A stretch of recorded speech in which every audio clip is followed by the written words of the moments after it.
I'm going to reintroduce Jane Farrall simply by saying she's a speech pathologist and special educator who is passionate about literacy, AAC, and assistive technology. And she presented some wonderful stuff this morning, so she's going to continue with that this afternoon, talking about emergent writing from form to function. We're going to wrap up here quickly at 1:50 because we have to let her go to the other room, and then we'll have additional speakers after her starting again at 2 o'clock. Beautiful. Thank you, Sharon. Okay, so now we're going to talk about the writing piece of literacy. I think on the copy you've got, it's form to function, but it's actually the other way around. We start with function and we move to form. So that was me. So we're going to talk about the 3 forms of writing, and a reminder again that written language development is also part of oral language development and vice versa. Okay, so we're going to start by talking about typical writing development. So this is a friend of mine's daughter's, Matilda. Matilda is a typically developing child. And I was talking to my friend about writing. And she said that she had all these samples of writing from her daughter from over time. And this was the first sample that she had. And Matilda's 17 months of age. And it's called Butterflies and Trees. And so Matilda did this piece of writing and they talked about it. And Matilda told them that it was butterflies and trees. Why is this Matilda's first piece of writing? It's really hard to know from an outsider's perspective, but this is the first piece of writing that Matilda's parents attributed meaning to. So at 17 months of age, they have said to her, "What's this?" And she said butterflies and trees, and they've probably said something like, "Oh yeah, I can see the T for trees there." And this became Matilda's first piece of writing, not because it's writing, but because they attributed meaning and presumed competence.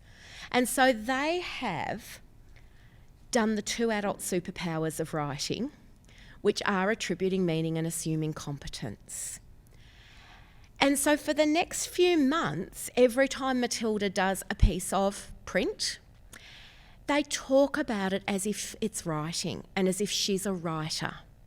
And over time, they teach her that she is indeed a writer.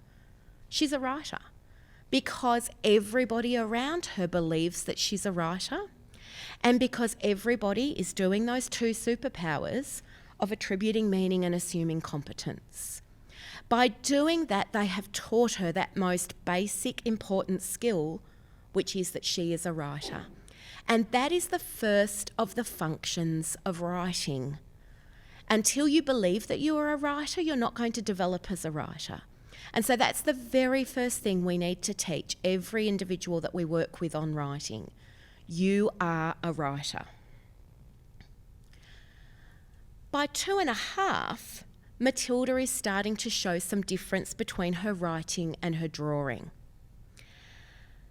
She has had 7 months of adults attributing meaning to everything that she has written, pointing out concepts of print concepts that they see in her writing.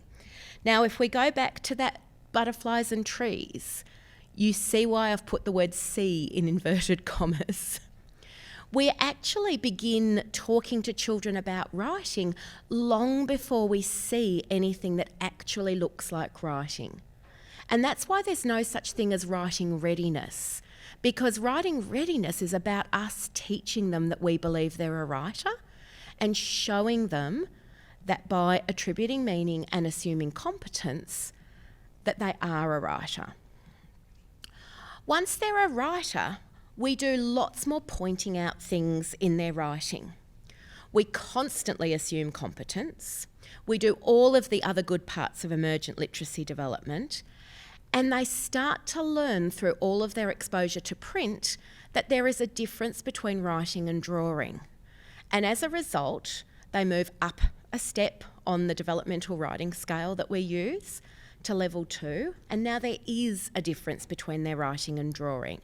But it's about all of those experiences over the last several months where everybody has attributed meaning and assumed competence and taught them that they are a writer and that they see things in their writing. And they start to learn that, oh, actually I can form something that's a bit different from a picture. And so now we get that difference between picture and print. So Matilda has written a birthday card to her cousin, and she's signed her name down the bottom, and her mum has written what that actually said. And you can see on the piece of paper her writing versus her drawing. And then this is only a couple of months later. This is an even clearer example. And Matilda has had a go at signing her name down the bottom. And can you see the M that's appearing there? And no doubt her mum said, oh, I can see the M for Matilda. We know a lot of students or a lot of individuals as they're developing writing go into those kind of wave-like shapes, and maybe it was just one of those. But by saying that, Mum has made it much more likely that she's going to do it again. And so now we have Matilda at 3 years and she's writing a thank you card. What more? What else are you going to write? I like Elijah because he's the sweetest. Oh, that's a nice thing to write. Do you need to write anything else? That's all, actually. Well, how are they going to know who it's from? This card is from Matilda. Oh, I can see your M there for Matilda. What? Yeah, there. The up, down. Looks like an N. Yeah, that is an N. And that's all. And that's all? Mm-hmm. Okay, very lovely. So she wrote Matilda, and Mum said, I can see your M there for Matilda. And did you hear what Matilda said? Where? And Mum said, there, up, down, up, down. And Matilda goes, yeah, that is an M. Perfect example of attributing meaning and assuming competence. And so Matilda, from 17 months to 3 years, has had daily chances to write where someone has attributed meaning and assumed competence. The first thing she learnt was that she was a writer. And then the next thing she learnt was that everything she can say, she can write. And that is one of the big functions of print. When we say that writing developments goes from function to form, this is what we mean. The first understanding is that everything I say, I can write. And then the next one is that print always has meaning. So if you think about Matilda in that video, does she believe that everything she can say, she can write? Yes. Does she believe that print has meaning? Totally. Does it look anything like writing yet? But she has learned the first and most important early stages of writing through lots of practice and through lots of adults using those adult superpowers of attributing meaning and assuming competence. And now what's going to happen is she's going to start moving on to form. So now it's going to start to look more like writing. So at 3 years, 9 months, she's done a Father's Day card that is all drawing, and you can see the envelope where her writing is starting to look even more like writing. And this would be what we would call a string of letter-like shapes, and it shows that she's gone up another level on the developmental writing scale. And then around 12 months later, she'll start using spaces, and they'll be more like letters than letter-like shapes. And then one real word will pop up in her writing. Spaces might disappear again, and then she'll start moving into simple sentences. And that's the developmental writing sequence that we want to see every emergent writer move through. And that's what we're going to talk about now. And the way we're going to do it is with those 3 forms of emergent writing that I mentioned earlier today. So we're going to start talking about writing with adults. So every time that children write with adults, we are teaching them everything we say we can write. So that predictable chart writing book example about bums earlier, with looking bums and funny bums and family bum, was about language and about teaching the students that everything we say we can write. And then when we illustrate it, we're showing them that print always has meaning. What is said on the print is something that we can represent with a picture. On top of that, by writing with them, we are teaching them that we are part of a successful writing team. We can write together to produce good writing. And we show them that we believe they are a successful writer as part of our team. Now, the sort of things that we might do with kids around writing with adults, we might write birthday cards. So let's write a birthday card and we're going to talk about some things that we could say, and the adult writes it down. We might write invitations. We might write a family book about something we've done. We might write a story, a fictional story together. So here's another example from The Amazing Jules Witchner. So this is a story that they wrote together after their May holiday. Charlie picked the pictures. He approved which pictures went in the book. They talked about it using his pod. They talked about some ideas for different pages. He had a range of pictures to choose from and he chose not to put some in. And he got to make comments and opinions about different pages. And so together they have written this book about their family experience. And so that's one option for writing with adults.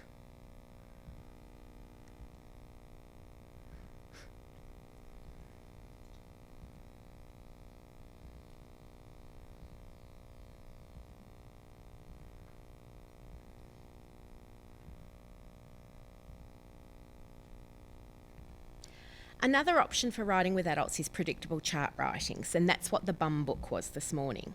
So predictable chart writing comes from early childhood, and it's where we use a repeated sentence structure. The adult generally picks the topic and picks the sentence starter, and then the students contribute the language for the end of each sentence starter. So in this one, it's this example here, it's I like, and then the students have each picked something from the garden that they like. This is a photo from one of my classrooms, and they've chosen to write about Pancake Tuesday, and each of the students has said what they like about pancakes. They took a heap of photos of Pancake Tuesday the previous week when it was on, and they're going to illustrate the book with those photographs. They've got the photographs out in front of them to remind them of things that they could say about the pancakes. Everybody in the classroom gets a turn. So this is a classroom of teenagers at a special school, and they have each had a turn. So have the teacher aides in the classroom and the teacher, and I'm there, so I've had a turn too. And our names go up with the predictable chart writing.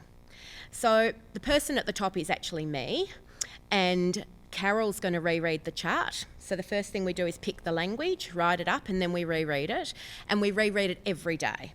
And for me, she's hoping that I'm going to be a good model, and she's going to say, now whose line is this? And hoping that I'm going to say, it's mine, I can see my big J for Jane. And then the next person down is Tyler, and Tyler's quite a conventional reader and writer. The day that's most useful for Tyler is the day that we illustrate it, because Tyler needs to work on print has meaning a little bit more. He sometimes forgets that. The next person is Carol, the teacher. And then the next person is Anthony, and Anthony is an early conventional reader and writer, and Anthony needs to practice reading high-frequency words. And this is a really good form of writing for him as well, because the high-frequency words I and like and with come up again and again. The next person down is Conchetta, and Conchetta is working on reading her name. And so for each of those students, it has a different reason and a different purpose. Day 2, we reread the chart. For students who are not going to read their line out verbally, we'll record their line on a Big Mac or a step-by-step, and they can participate by reading their line on the talking switch. For day 3, we reread the chart, write out the students' sentences, and then cut them up. And so what we're going to do is we're going to then see what they know about print. So there was a lady who asked a question before about how do you know that the print is made up of letters and words. This is one of the activities that we can do to check that. So In this example, the students have cut those sentences up themselves. They started doing this halfway through the year. In the beginning of the year, the teacher would cut them up and the kids just rearranged them.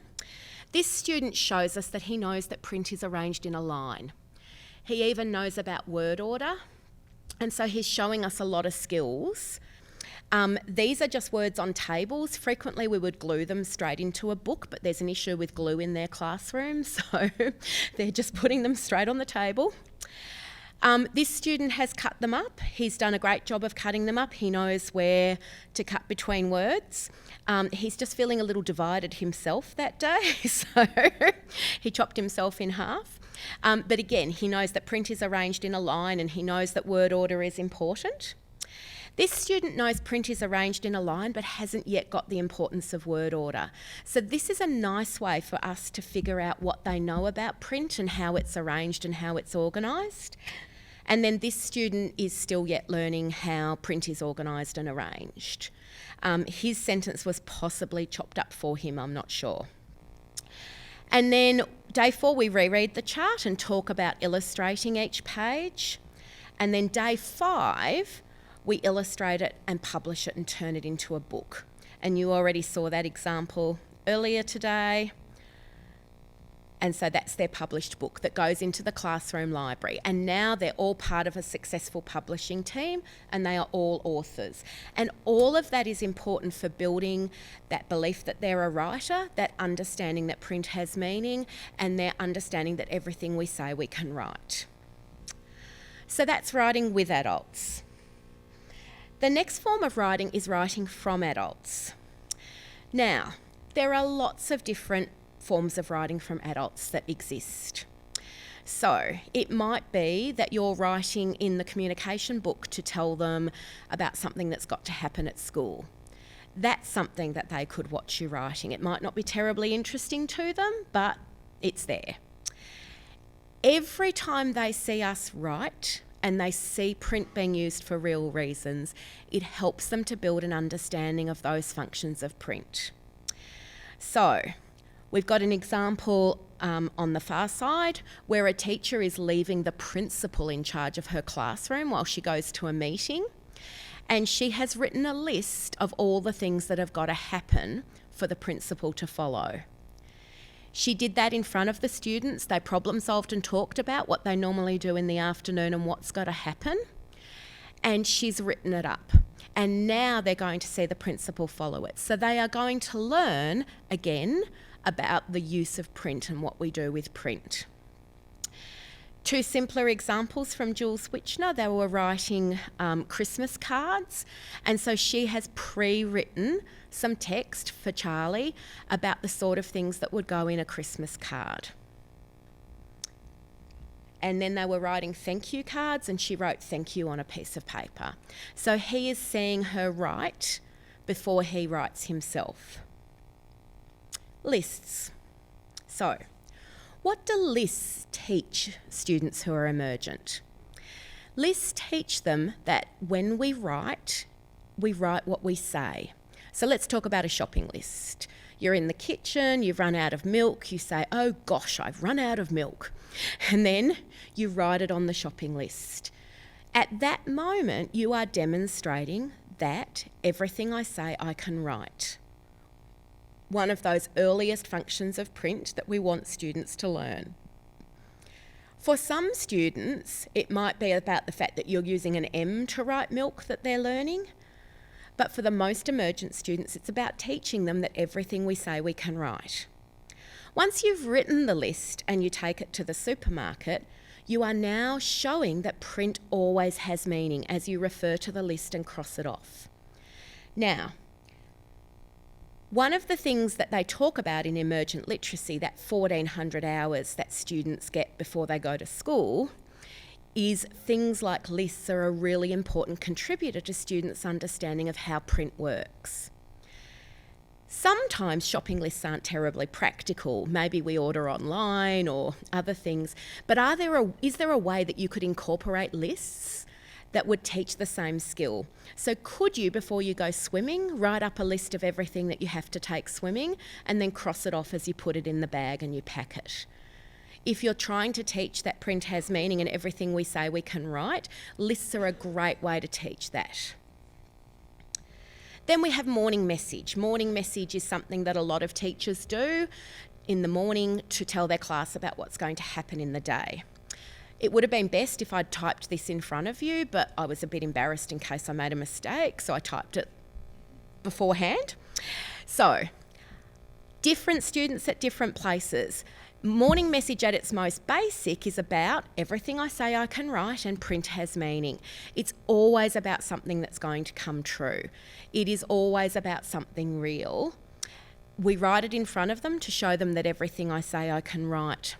At a higher level, I can also use it to teach students that we're listening for sounds in words. It's Saturday. What can I hear at the beginning? Saturday. Oh, I can hear an S.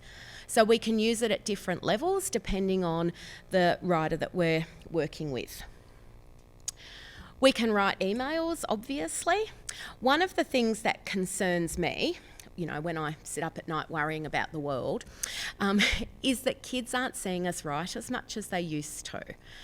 I'm nearly 50. When I was little, there wasn't anything like email or phones or things like that. And so when my parents were writing, it was very obvious that they were writing.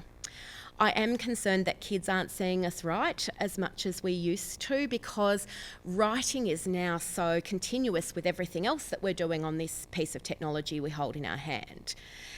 So I really would just encourage you that if you are sending emails back and forth with their teacher or someone that concerns them, maybe show them that that's what you're doing on your phone, rather than just sending it all kind of out of their line of view. Okay, writing by themselves, and this is the big one. And I'm going to start by talking about what writing is not. Writing is not copying. I could put a sentence in Arabic up on the screen, and assuming none of you spoke Arabic, you could still copy it, and you would not learn anything about Arabic. You would not learn about generating an idea or generating language. You could copy what is on this slide, and it still doesn't teach you what it is to be a writer. Because the very first thing we all do every time we write is we think. And if you are copying, you never learn to think about what you're going to write. And so writing is not copying. Copying is just a motor task. It doesn't engage the brain. Writing is about thinking and about language, and then it's about putting that down on paper. Tracing is also not writing. One of the schools I used to work with had a whole heap of bank forms pre-filled out, back in the day when we had bank forms, pre-filled out with dotted line versions of all the answers for the students. And so Corey would get her bank form with Corey dotted under first name, and she would trace it. None of those students were ever able to do that task independently in real life. Because to write your name, you've first of all got to understand that those two words, first name, are there. And then you've got to write your name, you've got to think what letter comes first, what letter comes second, what letter comes third. To be able to write, there is always thinking and planning. And as soon as you're tracing or copying, you're not doing any of that. You are not thinking. And so tracing and copying are never writing. The same with chunked messages. I used to do a lot of this. I can put my hand up and say I'm guilty of many, many bad things in my life, and chunked messages would be one of them. So I used to make word displays so that a student could write, I think swimming is fun, good, horrible, bad, and they would choose one of them. But what if they want to say, I think swimming is wet, or I think swimming is squishy, or I think swimming is, I don't know, horrible, and it's not on my list. Anytime I do that, I'm actually pushing them to think in a direction I want them to think, rather than giving them free rein over language. And so again, that is not writing.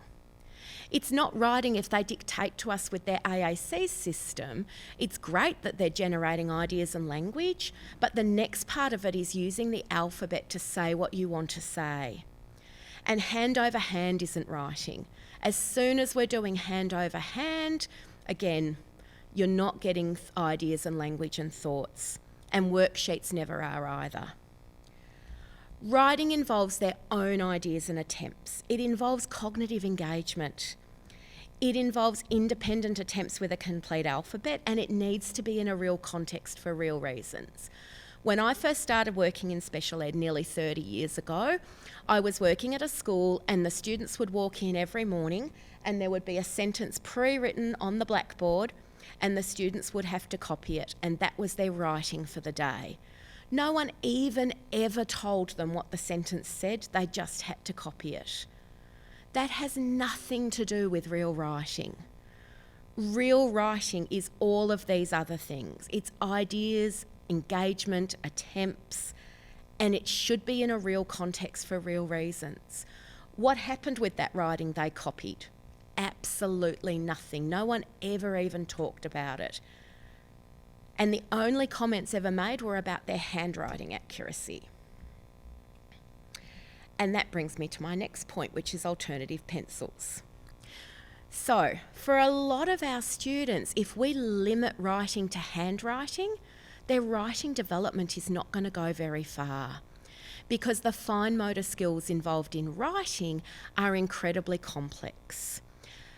That means that it's very hard for them to do everything that's involved in writing. So, if I am having to do something that's really, really physically difficult for me, let's say running, really physically difficult for me, it's really hard for me to learn other new skills at the same time. And so if we are asking students with motor difficulties to do handwriting that is an incredibly motor-heavy task, and at the same time learn to generate ideas and language, we are really restricting their writing development to being held back by that motor task.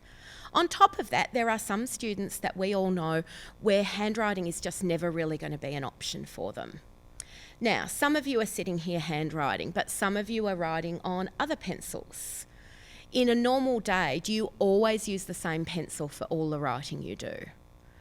Does anyone ever use a pen? Anyone ever use their phone? Anyone ever use a computer? We use lots of different pencils in our day.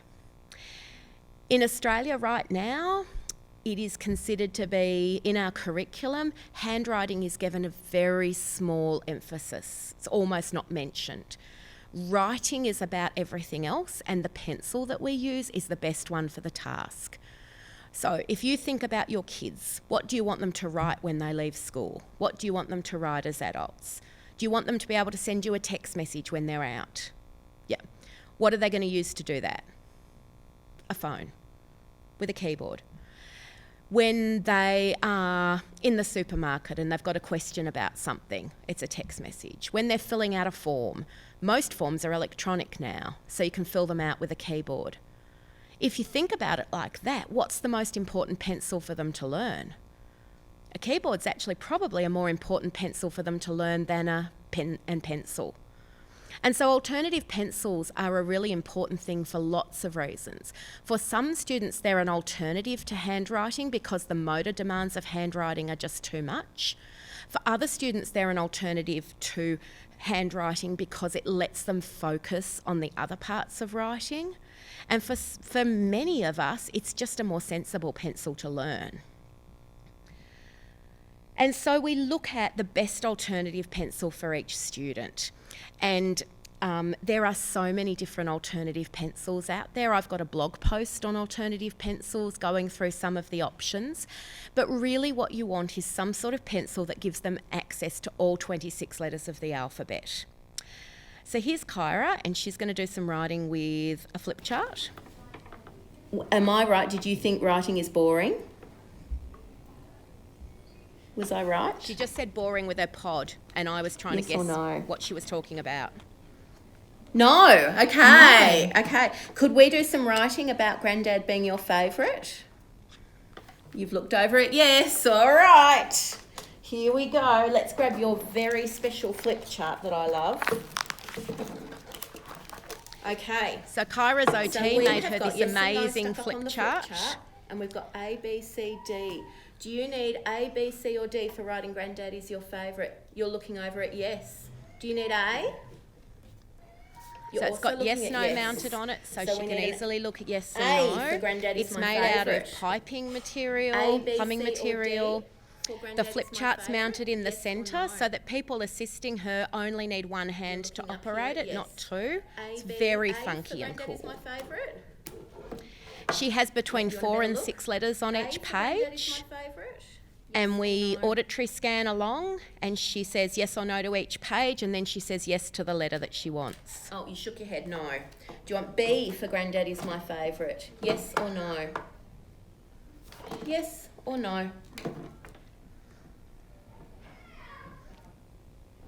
And Kyra really likes to grab hold of her pencil, as you've seen, and this gives her a great place to grab hold. Okay, I'm going to write a B. So you've written A and B for Granddaddy's my favourite. Do you want A, B, C or D for Granddaddy's my favourite? Yes or no? You are looking straight at it. Is that a yes? You can nod your head or you can look at the yes symbol or you could shake your head or look at the no symbol. Did you want to see? You're looking over at no. Okay. Do you want a D for Granddaddy's my favourite? Yes or no? You're looking over here at yes, a D. So you've written A, B, D for Granddad is my favourite. Now, it's a very, very sad fact, but it is 12. So Kyra is still scribbling. She's like Matilda was when Matilda was 18, 19, 20 months. She is scribbling. She physically isn't scribbling with a pencil, she is scribbling with a flip chart. And we are teaching her, we believe she's a writer. And Kyra believes she's a writer as well. So we've achieved that first goal in writing instruction. What we're now teaching her is that everything she says she can write and that print always has meaning. So we write about something that's just happened, something that's a real reason in the environment. In this case, it's about the book that we've just read. We write about that. She picks some language from her pod book to write about it, and then she scribbles. And while she scribbles, we talk a lot about the letters that she's using and about how wonderful she is. And we talk about print always has meaning and everything we say we can write, because that's the stage she's at in developmental writing with learning. So she gets an opportunity to write every day for a real reason. It would be even better if she could write more than once every day. But writing with Kyra is slow because of the partner-assisted scanning. So most days she only gets to write once a day. She will write about an excursion they've done, stuff she's done at playtime. She will write about a book that they're reading. She'll write about anything, but always for a real reason. Nothing is done just out of context. Now we're going to copy this sentence, or now we're just going to write. No copying and tracing. It's all about her selecting language, generating ideas and scribbling. So for students who are early in their writing, like Kyra, these are the things that they're juggling every time they write. The first one is the view of themselves as a writer. And then they are juggling the functions of print. Everything I say I can write, and print always has meaning.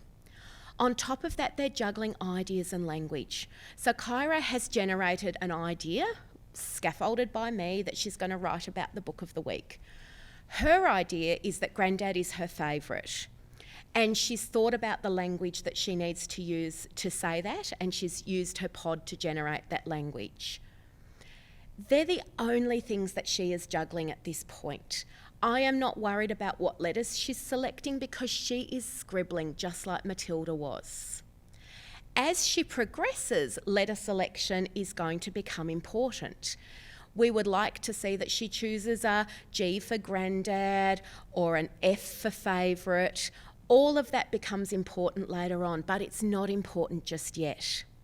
But as she progresses, she gets to juggle those extra balls. And so now she's not just juggling her view of herself as a writer, the function, the language and the ideas. She's also juggling an idea of form, that there are spaces between words. And then that letter selection, that what letters I choose are important. And so we're going to help her move along that developmental scale by doing lots of writing for real reasons, just as Matilda did. So each day at school she signs in. She can write about personal experiences she's had. She can write about high interest topics. She can write about remnants or souvenirs from activities. She can write about the books that they're reading. She can write letters. She can write notes home. She can write emails, and she can write to her favourite people or about her favourite people and things. Signing in and out. One of the things that a lot of people want is for kids to be able to write their names. Handwriting or writing with a keyboard, it's seen as a really important early skill by a lot of people. And I agree, it's a great skill for them to be able to write and recognise their name. The important thing is how we practice it. So I've had students who have practiced it through tracing and copying for years. When we take it away from tracing and copying and it becomes about thinking and doing it for real reasons, so they sign into the classroom, they put their name on every piece of work that they do, they learn how to do it much faster because now we're practicing the real skill. So here's a couple of examples of a student signing in. His name's Lachlan, and even at the beginning of him practicing, you can see that lovely L shape. Within just a month, he is doing an L and a squiggle to tell us that he knows that his name consists of L and a whole bunch of other letters. Every day after he writes his name, we say, "Awesome job, Lachlan. Now let me show you how I can write your name." And we write his name at the top. We are not saying our version is better than yours or you didn't get it right. We say, "Fabulous job. Now let us show you how we would write it." And we model it for him. And through that modelling and that praise, he moves on and learns that his name has more features in it. For some students, handwriting isn't even an option for writing their name for motor reasons, or we decide that we just want them to learn the function of their name, that's more important. So we might look at them signing in with a keyboard. We might look at them signing in with a Flipchart. Charlie's mum has had a stamp made up with his name, but he also practices writing his name with a Flipchart. It's really important that at some point you practice writing your name with all 26 letters of the alphabet. But there are also times when it's great to be able to write your name quite quickly, and to be able to pick your stamp from other people's stamps is a skill in itself. We write invitations maybe. This is Charlie writing invitations to his birthday party. And he has chosen the letters that go on one side of the invitation, and on the other side of the invitation, his mum shows him how she would write it and writes out the full invitation.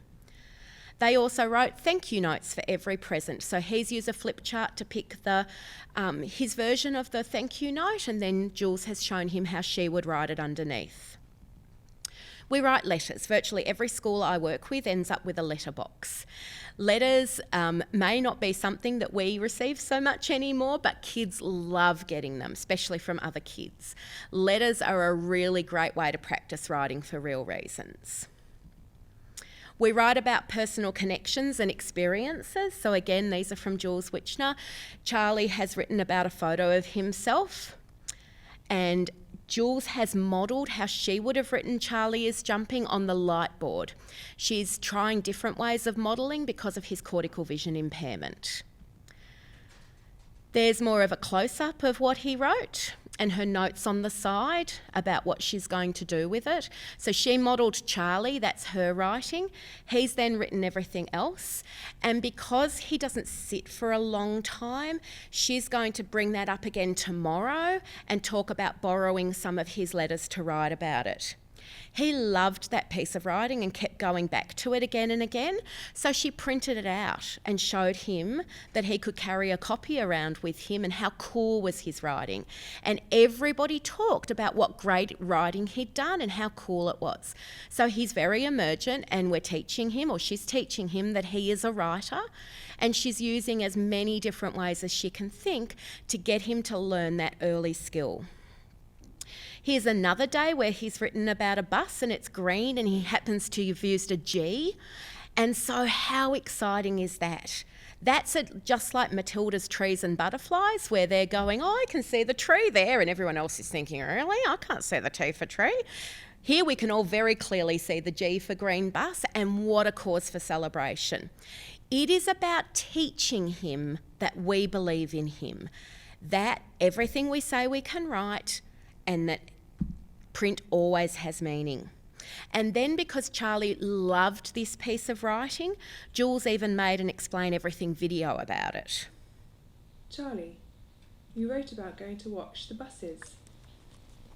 We talked about the colour green. We saw green buses. Later, you wrote about going to watch the buses.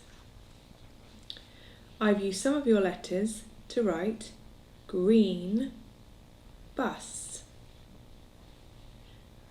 You wrote G, G, R, E, E, and I have added an N, green. Now we want to find the letters for bus. You wrote B for bus, B, and I've added U, S, B, A, S, bus. I've added a full stop. That finishes our sentence. Green bus. And so as Charlie became more and more engaged in his videos, in his writing, Jules made videos about that, like that, about pieces of writing that he really liked, and he watched them again and again on his iPad. So again, in teaching him that he is a writer, that is a really good example of how to value his writing and show him that we believe he is a writer. Okay. Writing about things related to shared reading, like writing about the wonky donkey.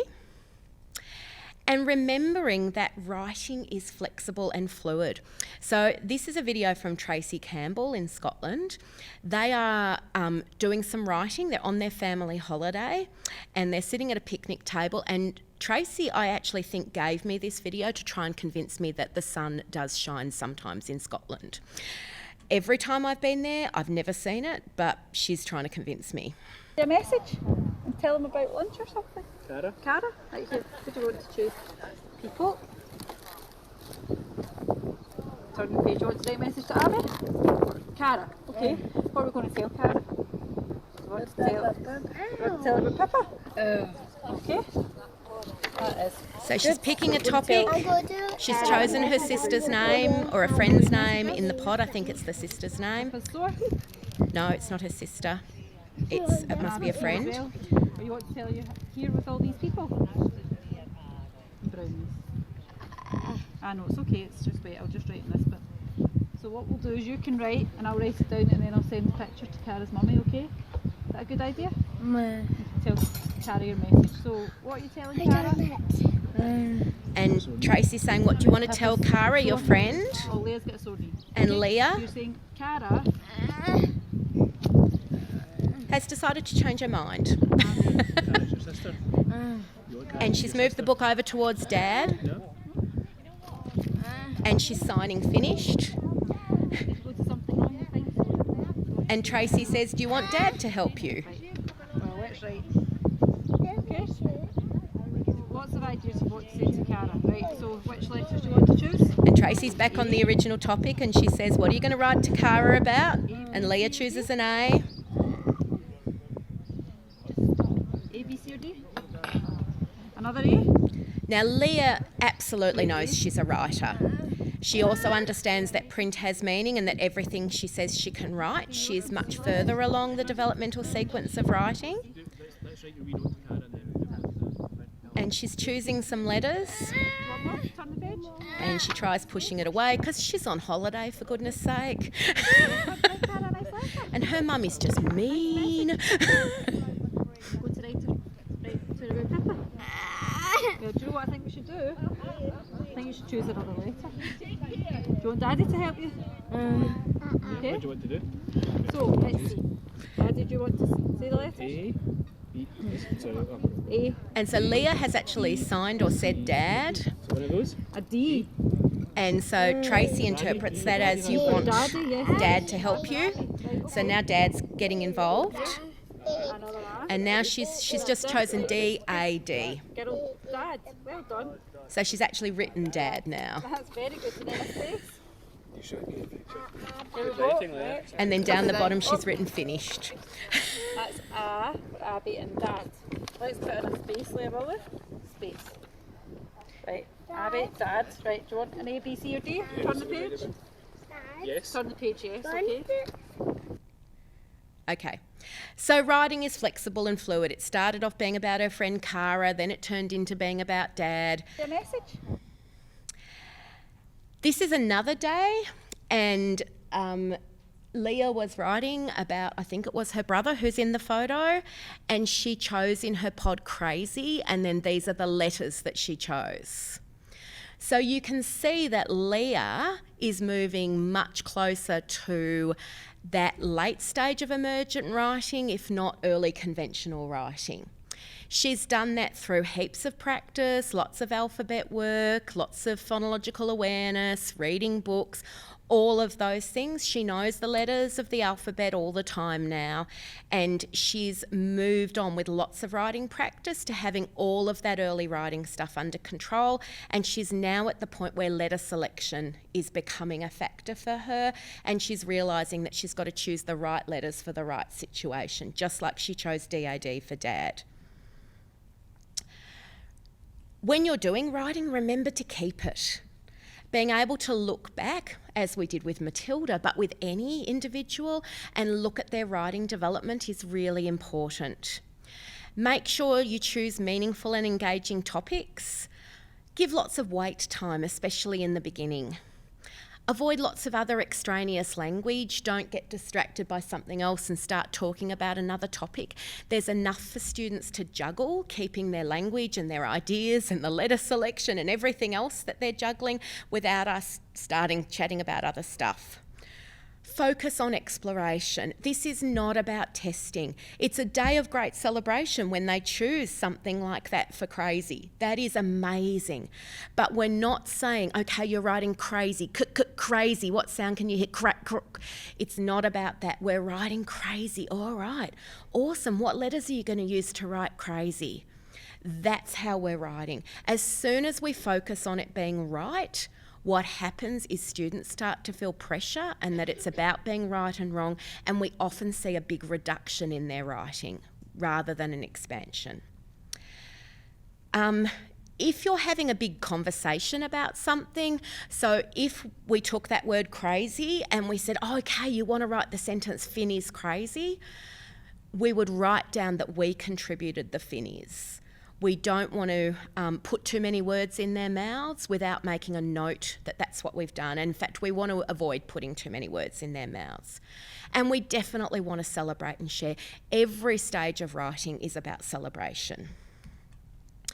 Just choosing words in your AAC system isn't writing, that's dictation. When we use the 26 letters of the alphabet to generate some text, that is writing. For the students at the earliest level, these are the guidelines that we've pulled together, Sally Clendon and I, for writing with those earliest students. So someone who's like Charlie, who's really just learning that they are a writer. Here are our writing guidelines for someone at that first level of writing. So at this stage, we will generate a topic somehow. It might just be sitting next to them and talking about the squeeze ball that they're playing with, and let's write about the squeeze ball. We use the pencil to select some letters. We then use their AAC system to attribute meaning. Students at this stage are frequently still receptive with their AAC system, and so we're modelling, as Jules did, borrowing letters to talk about it rather than talking about it beforehand and then writing. We give them lots of positive encouragement, and we're going to use the Flipchart ourselves occasionally to model writing with it. We made a video just a few weeks ago that's on my YouTube channel. We have a teacher pretending to be the student, but this is a mock-up of what it looks like to write with someone who's at that stage 1 on the developmental writing scale. And then for students who are at levels 3 to 5, I've skipped level 2 deliberately. Level 2 is the stage for kids who are handwriting, where we start to see a difference between their writing and their drawing. Because so many of the students that I work with are using flip charts, it says on the developmental writing scale that they skip that stage, and that is true. We're not seeing any difference. The way we know they've moved to level 3 is if we have a children's picture book and there's print on one side and there's picture on the other, and we say to them, which side do I read? If they still select the picture, they're at level 1. If they select the writing, they're at level 3. So for students who are at level 3 to 5, we will often talk with them and us, both chatting about the writing topic with their AAC system. We might agree on something that they're going to say. Then we get them to use the flip chart to select letters, and then we write down what the target was underneath it. And so with that crazy example, I would have gone absolutely nuts over how awesome that was. And then I would have said to her, now let me show you how I would write crazy. And I would have written it underneath or nearby. And so I'm still not saying your way's not right and my way's right and you're wrong, but I am saying, let me show you how I would write it, and I'm modelling it. So I'm still doing that with students at 3 to 5 on the writing scale. And again, I'm going to use the flip chart to model. After that, we move into transitional writing, and we have a bit of a different process there. If any of you want that, you can email that to me and I'll email you back. For early emergent writing, which is what we're talking about today, for emergent writing, the focus is on function. For our most emergent kids, it's just about those early functions of print. We want to make sure they have what we call aha moments. The first one is, I can do this, I'm a writer. Until a writer has had that aha moment, we're not going to be working on writing in a positive, moving forward way. I work with students all the time who do not believe they're a writer because their experience of writing is that they are constantly wrong. So I'm going to get Kelly to write something. When I know your name, you get to be picked on. So, Kelly, could you come up the front here, please? All right. You can sit down though. And I'm giving you a pen and paper. Now, Kelly, could you please write, Corey is awesome? Yeah. Oh, for goodness sake, that's not very tidy. Look at that. Could you move down another line and try that again, please? Yeah, that's much better. This space is a bit big here. You don't need that bigger space. Could you come down a line and start again, please? That's better. Yep. Oh, look at that A. Look how messy that is. This is what I mean by some students, this is their experience of writing, is that everything they do is wrong. People are trying to be helpful and giving them lots of intervention, but actually the message is... I'm failing. You're failing. You're crap. Yep. I have nice printing. You can go and sit down now. I'll speak to you later. Okay, so what we've got to make sure is that we're not sending students that message ever. She has a go, and then we talk about it at the end. So, some of the students I meet are actually quite advanced on the developmental writing scale, but don't believe they're a writer because they've had that message all the time that they can't do this. The next thing is that print and pictures are different. The next one is that print has meaning, and it always has meaning. The next one is I understand why people even write. And that's why we want you to do the writing from adults, so they understand why you write. They understand how print works is the next thing. Now, Kelly did a beautiful job of starting at the top left. Can you see how messy that was? Wasn't that appalling? So Kelly did a beautiful job of starting at the top left and moving to the right. After a while, students start to know that they need to think about things like word length. And so I've got some beautiful writing samples across a year from quite a large number of students, where instead of just choosing strings of letters, they're now choosing strings of letters with spaces between them. And then as they develop and they're writing a word like elephant, they're choosing a lot of letters. And when they're writing the word that, they're only choosing a few letters. And so where we see that in handwriting with neurotypical children, we're also seeing it very clearly in the flip charts with children using flip charts. Then they start to think about letter and sound knowledge. So that example of crazy is a good example of this stage. They're thinking about which sounds and letters they need to make that word. And those aha moments need lots of opportunities to write. They need lots of modelling and think alouds where we're saying, and now let me show you how I would write it. We need to attribute meaning a lot in the beginning. We need to be doing lots of excellent letter sound instruction in the working with letters and sounds area, and we need a comprehensive literacy program.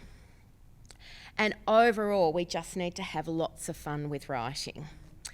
We're not going to watch all of this video, but we've just finished reading Piranhas Don't Like Bananas. Oh no, we've just finished reading a book called Busting, actually. And Georgia has now told the room at large that I have farted. And that's what she's decided she wants to write about. In fact, need a crayon to write she's about about to. it. Oh, she has just said in her pod that they're going to write about Jane's smelly bum. I'm not sure the pencil is going to weigh enough away. I can't smell it anymore. I think we're safe. I think we're all good. All right, so shall we write about it now? Now, Georgia, let's go to opinions. What are you going to say about my supposed smell? Because we are just pretending, aren't we? We are. But what are we going to say about it? What do you want to write about it? Good. Smelly bottoms up. But what are you going to say? It's really stinky. What can you find stinky? So Leanne's now trying to make her find the word stinky in the pod, but she's pointing to yucky. Oh, it's yucky. So that's now going to be the sentence, I think. Yeah? Yes. She's trying to make Leanne's hand say yes. And I have to intervene and say it with your head. Right. So we're going to write Jane's bum. Smell. Jane's bum. Okay. All right. So we're starting with Jane's bum smell. All right. Jane's bum is yucky is the sentence. D. Would you like? You want to pop them out? Pop that. And Georgia is using spaces regularly, and she just reminded Leanne that she needs access to the space button. Would you like to choose your first letter? Leanne and Georgia have just met for the first time, and Georgia's really trying to give Leanne the runaround a little. Yeah. Leanne's coping with it beautifully. Jane's bum smells yucky. Okay. So, just having lots of fun writing. We have time for a couple of questions. I have lots of thank yous again. I'll leave them on the screen, and if anyone's got any questions. Just got one question. It's actually a two-part question. I can't see you. Just at the back here. Oh, wow. Okay. Yep. In the bleachers. Yep. So you mentioned before copying really isn't a form of writing and tracing. However, it's often something a lot of parents do to think that's the task they need to do to teach their children the letter. So they would write an A, for example, and say you write the A afterwards. I was curious on your opinion on whether the better way to teach the letter, therefore, is just actually pointing to the letter rather than getting them to copy it. And then secondly, a lot of children, especially Angelman children, love things on iPads, and they try to sometimes choose educational apps on iPads. A lot of the educational apps on iPads are very much tracing and copying.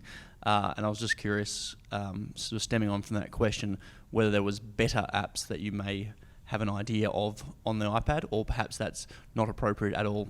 Okay. So, tracing and copying is not writing, ever. However, there is... You need your mic. Sorry. Is that one working? No. I'm so used to being loud. Okay. So, tracing and copying is not writing. There is some evidence that tracing and copying letters helps you to learn the letter. So if the function is to learn the letter, tracing and copying is fine. And that's in your working with letters and sounds block, if you like. That's when you're teaching that. You also want to make that letter out of Play-Doh and trace it on corrugated cardboard or sandpaper. You know, it doesn't have to just be tracing and copying with a pen or a pencil, especially when fine motor's difficult. You've got to remember that every time you've got that stick in your hand and you're trying to move it around the paper, you are adding greatly to the balls that some people are juggling. And they're actually less able to learn when they're holding that than when they're just tracing or copying with a finger, as they might on the iPad. So that's one part of it. So it's kind of separating letter knowledge from actual writing. And then in terms of iPad apps, as I just said, if it's about learning the alphabet, you could certainly do some tracing and copying. I would also have apps like Word Wizard, where you've got a talking movable alphabet that you can drag around and play with the alphabet and learn about the letters, names and sounds. I would include apps like that. There's one called Alphabet ABC. You know, there are other apps that are quite nice that aren't about tracing and copying, that are about sorting letters or manipulating letters, that teach just as much, if not more. Thank you. So my daughter just started kindergarten, and ironically, I'm also her classroom teacher this year. Wow. Yeah. So I've been trying to grasp writing with her on having the good balance between I give her a topic and the writing is her thoughts, because her peers at this point in time, during writing workshop time, it's their thoughts. They're writing a story or an opinion that they come up with. But Macy is very much emerging in her pod book, so we're not always getting her thoughts unless it's kind of guided. So just I'm on a day-to-day, what would that look like in the classroom? So you might say, okay, everybody's going to write about, do you set a general topic for them? Some days we do. And some days you do and free some writing. days we don't. It just depends on what we're learning in the classroom. So with your daughter, I would be more inclined to set a topic of some sort every day, even if it's just pulling a photo of her doing something. And then maybe keep the free writing to once a week. So what I would do, so say she's got a photo of her playing with some balls, I would say to her, oh, wow, I love this photo. What's her AAC system? Pod, yeah. So more to say, I think it's, give an opinion about the balls, ask her if she has an opinion. If she doesn't, say, great, now let's use the Flipchart or the alphabet page in the pod to choose some letters. And then whatever letters she chooses, so say she chooses STU, I could say, oh, wow, they're super balls, or, you know, just make something with that. At the moment, I'm assuming you're just trying to teach her that she's a writer. Yeah. So she's at that earliest level. So it doesn't matter if letter selection comes first and then you borrow the letters to make something with them, or if you chat about it first and you get some language, then you can use that to base your conversation. Either way. Lots of the teachers I work with have a bucket of photos that the kids can pull on free writing days to kind of help them set a topic. And they don't always have to be photos of the student. It could be photos of favourite characters from Disney or photos of funny animals from, you know, the interweb or, yeah. So, like, when we were learning about opinion writing, I gave her the sentence frame I like, and I came up with 5 photos of things I knew that she liked, and then I had word cards that matched, and then I just kind of let her choose which one she wanted, and then I let her go to my computer, and I pulled up Google Images, and then she found, like, she wrote, I like horses one day, and then she went and found her own horse photo. Yep.